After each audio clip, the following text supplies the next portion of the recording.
வாழ்க்கைக்கான வார்த்தை என்ற இந்த வலை ஒளிபரப்பிற்கு உங்களை வரவேற்கிறோம். இது ஆதியாகமம் முதல் வெளிப்படுத்துதல் வரை முழு வேதாகமத்தையும் உள்ளடக்கிய ஒரு தினசரி தியானமாகும். இஸ்ரவேலை சபிக்க பிலேயாமால் முடியவில்லை.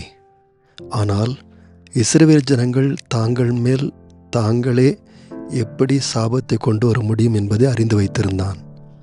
அதை மோவாபின் ராஜாவுக்கு அவன் சொல்லிக் கொடுத்தான். எண்ணாகமும் 31:16 நாம் வாசிக்கிறது போல, பேயோரின் சங்கதியிலே பீலேயாமின் ஆலோசனையினால் இஸ்ரவேல் புத்திரர் கர்த்தருக்கு விரோதமாய் துரோகம் பண்ண காரணமாயிருந்தவர்கள் இவர்கள்தானே. அதனால் கர்த்தரின் சபையிலே வாதையும் நேரிட்டதே என்று வாசிக்கின்றோம். இஸ்ரவேல் ஜனங்கள் என்ன துரோகம் செய்தார்கள்? அப்படி என்ன இந்த பேலேயாம் ஆலோசனை கொடுத்தான்? எதனால் வாதை வந்தது? இதைதான் இந்த எண்ணாகமம் 25 நாம் வாசிக்கின்றோம். 1 நாம் வாசிக்கும்போது, இஸ்ரவேல் சித்தீமிலே தங்கியிருக்கையில் ஜனங்கள் மோவாபின் குமாரத்திகளோடே வேசித்தனம் பண்ண தொடங்கினார்கள். அவர்கள் தங்கள் தேவர்களுக்கு இட்ட பலிகளை விருந்து பண்ணும்படி ஜனங்களை அழைத்தார்கள். ஜனங்கள் போய் புசித்து அவர்கள் தேவர்களை பணிந்து கொண்டார்கள். இப்படி இஸ்ரவேலர் பாகால் பேயோரை பற்றி கொண்டார்கள். அதனால் இஸ்ரவேலர் மேல் கர்த்தருடைய கோபம் மூண்டது என்று வாசிக்கின்றோம். நண்பர்களே, மற்ற ஜனங்களாகிய மோவாபியர் போன்றவர்கள் தங்களுடைய கடவுள்கள் தங்களை ஆசீர்வதிக்கும்படியாக அந்த கடவுள்களை எப்படியாயிலும் பணிய வைக்க வேண்டும் என்று நினைத்தார்கள். உதாரணமாக, மிக ஆடம்பரமான பலிகளை தங்கள் கடவுள்களுக்கு பலியிட்டால் அந்த தெய்வங்கள் இவர்களை ஆசீர்வதிக்கும் என்று நினைத்தார்கள். இந்த கருத்தை தான் அன்றைக்கு இஸ்ரவேல் ஜனங்களுக்கு மோவாபியர்கள் கற்றுக் கொடுத்தார்கள். பாருங்கள், இஸ்ரவேல் ஜனங்களும் தேவனுக்கு அநேக பலிகளை செலுத்தினார்கள். ஆனால் தேவனை பணிய வைக்கவோ இல்லாவிட்டால் தேவனை தங்களை ஆசீர்வதிக்கவோ அது அல்ல. ஏனென்றால் ஆண்டவர் ஏற்கனவே இஸ்ரவேலை ஆசீர்வதித்திருந்தார். விசுவாசிகள் செய்ய வேண்டியதெல்லாம் தேவனுக்கு உண்மையாயிருந்து ஒருவேளை தேவையோ பிரச்சனையோ வருமானால் கர்த்தரை தேடி ஜெபிக்க வேண்டும். தேவன் அவர்களுடைய எல்லா தேவைகளையும் சந்திப்பார். ஆனால் இந்த அந்நிய ஜனங்களோ தேவனை ஒரு மோசமானவர் என்று நினைத்தார்கள். ஆகவே பலிகளை லஞ்சமாக செலுத்தி அவரிடத்திலிருந்து ஆசீர்வாதங்களை பெற்றுக்கொள்ள வேண்டும் என்று நினைத்தார்கள். ஆகவேதான் இந்த மோவாபியர் 2 நாம் வாசிக்கிறது போல, அவர்கள் தங்கள் தேவர்களுக்கு இட்ட பலிகளை விருந்துண்ணும்படி ஜனங்களை அழைத்தார்கள். ஜனங்கள் போய் புசித்து அவர்கள் தேவர்களை பணிந்து கொண்டார்கள் என்று வாசிக்கின்றோம். இங்கே இஸ்ரவேல் ஜனங்கள் மறந்து போன உண்மை என்னவென்றால், ஆண்டவர் அவர்களை ஏற்கனவே ஆசீர்வதித்திருக்கின்றார். முந்தின அதிகாரத்தில் பீலேயாம் கூட இஸ்ரவேல் ஜனங்களை கர்த்தர் ஆசீர்வதிக்க சித்தம் கொண்டார் என்று அறிக்கை செய்தான். அது மாத்திரமல்லாமல், இஸ்ரவேலரை ஆசீர்வதிக்கிறவர்கள் ஆசீர்வதிக்கப்பட்டவர்கள் என்றும் சபிக்கிறவர்கள் சபிக்கப்பட்டவர்கள் என்றும் அவனே சொல்லியிருந்தான். இது போதாதென்று ஆண்டவர் பீலேயாமுக்கு இஸ்ரவேல் ஜனங்களுக்கு எப்படிப்பட்ட ஆசீர்வாதங்களை எல்லாம் வைத்திருக்கிறார் என்பதை அவனுக்கு காண்பித்தார். அதோடு இஸ்ரவேல் ஜனங்களுக்கு ஒரு நல்ல எதிர்காலம் இருக்கிறது என்பதை ஆண்டவர் சொல்லியிருந்தார். விசேஷமாக ஒரு பெரிய ராஜா இஸ்ரவேலிலிருந்து எழும்புவார் என்று ஆண்டவர் சொன்னார். ஆனால் இவைகள் எல்லாவற்றுக்கும் காரணம் என்னவென்றால், ஆண்டவர் ஆபிரகாமுக்கு கிருபையாக அளித்த வாக்குத்தத்தம்தான். ஆகவே இஸ்ரவேல் ஜனங்கள் ஆசீர்வதிக்கப்பட்ட ஜனங்கள். ஆனால் இந்த பகுதியில் இஸ்ரவேல் ஜனங்கள் பாகால் தான் தங்களை ஆசீர்வதிக்க முடியும் என்று நம்பி பாகாலின் ஆசீர்வாதங்கள் பின்பாக ஓடினார்கள்.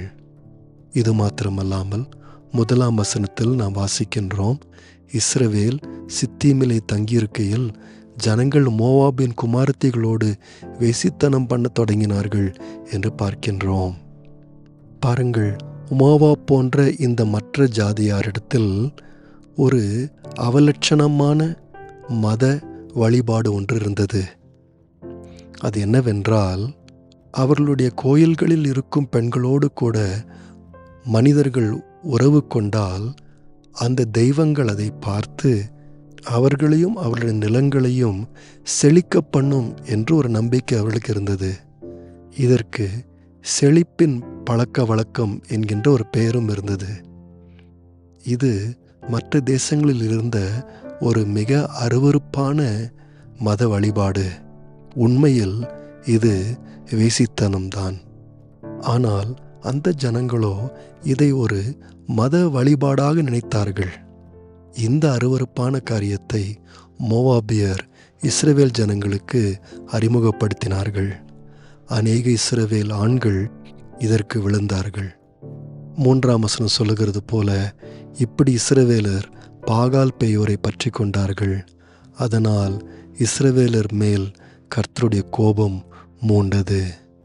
நண்பர்களே, இஸ்ரவேல் ஜனங்கள் திருமண உறவுகளை கனப்படுத்த வேண்டும் என்று ஆண்டவர் விரும்பினார்.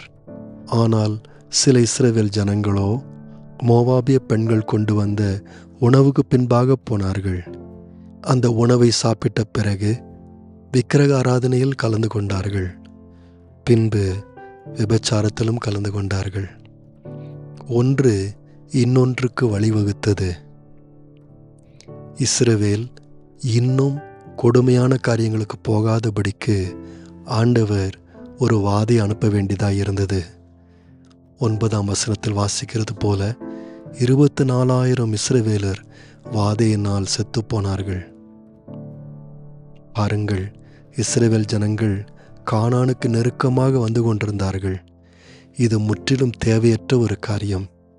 பீலேயாமே பல முறை முயற்சி செய்தும் சபிக்க முடியாத இந்த ஜனங்கள் தங்களுக்கு மேலாக தாங்களே இந்த சாபத்தை கொண்டு வந்தது மிகவும் வருத்தத்திற்குரிய ஒரு விஷயம். ஆனால் இவர்கள் இந்த பாவத்தில் தொடர்ந்து கொண்டிருந்தபடியினால் ஆண்டவர் குறுக்கிட வேண்டியதாகிவிட்டது. கவனித்து பாருங்கள், இந்த அருவருப்பான காரியங்களில் ஈடுபட்ட மோவாபியர் சாகவில்லை, ஆனால் இஸ்ரவேல் ஜனங்கள் செத்தார்கள். இது ஏனென்றால் ஆண்டவர் தம்முடைய ஜனங்கள் பரிசுத்தமாக இருக்க வேண்டும் என்று விரும்புகிறார். ஆகவே அவர்கள் தவறும்போது அவர்களை சிட்சிக்கின்றார். ஆனால் இந்த மிகவும் வேதனையான சம்பவத்தில் ஒரு மனிதன் மாத்திரம் எழும்பி நின்று அந்த வாதையை நிறுத்தி போட்டான். அவனுடைய பெயர் பினேகாஸ். ஒரு இஸ்ரவேலின் தலைவன் ஒரு மோவாபை பெண்ணோடு போகும்போது அவள் 2 பேரையும் அவன் கொன்று போட்டான். பின்பு வாதி நின்று போனது. பொதுவாக இஸ்ரவேலில் பாவ பரிகாரத்திற்காக ஒரு மிருகம்தான் பலியிடப்படும். ஆனால் இங்கேயோ 2 மனிதர்கள் கொல்லப்பட்டார்கள். இது மிகவும் வேதனைக்குரிய ஒரு காரியம். வாதை வந்த பின்பும் இஸ்ரவேல் ஜனங்கள் பாவத்தில் தொடர்ந்து கொண்டிருந்தார்கள். ஆகவே பினேகாஸ் மிக கொடுமையான ஒரு விதத்தின் மூலமாக இஸ்ரவேல் ஜனங்களை தடுத்து நிறுத்த வேண்டியதாகிவிட்டது. இது எல்லாவற்றிலும் ஆண்டவர் பினேகாஸை பாராட்டினதை நாம் பார்க்கின்றோம்.